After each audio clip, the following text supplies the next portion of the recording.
ఇక నిర్మల్లో బీజేపీ బహిరంగ సభ విజయవంతంగా ముగిసింది. భారీగా తరలివచ్చిన పార్టీ శ్రేణులతో భయంసా కాషాయమయంగా మారింది. ఇక ఈ సభలో కేంద్ర మంత్రి కిషన్ రెడ్డి ఆసక్తికరమైన వ్యాఖ్యలు చేశారు.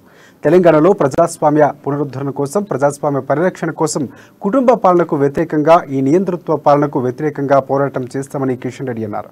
అవసరమైతే జైలుకు వెళ్లడానికైనా తాము సిద్ధంగా ఉన్నామంటూ స్పష్టం చేశారు. ఇక ఆడబిడ్డని చూడకుండా పోలీసులు అడ్డుకున్నారని షర్మిలాను ఉద్దేశించి అన్నారు. అసలు ఈ తెలంగాణలో శాంతి భద్రతలు ఉన్నాయా? ఈ పోలీసులు శాంతి భద్రతల కోసం ఉన్నారా? ప్రతిపక్షాలు అణిచివేయడం కోసం ఉన్నారని నిలదీశారు.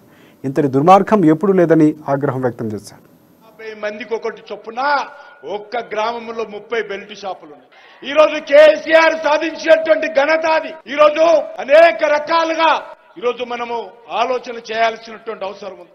కేసీఆర్ గారికి ప్రధానమంత్రి మీద గౌరవం ఉండదు. కేసీఆర్ గారికి గవర్నర్ మీద గౌరవం ఉండదు. కేసీఆర్ కు రాజకీయ పార్టీల మీద గౌరవం ఉండదు. ఎన్నికైనటువంటి ప్రజాప్రతినిధి మీద గౌరవం ఉండదు. ఉద్యమాల మీద విశ్వాసం ఉండదు. ఉద్యమాలను అణిచివేస్తాడు.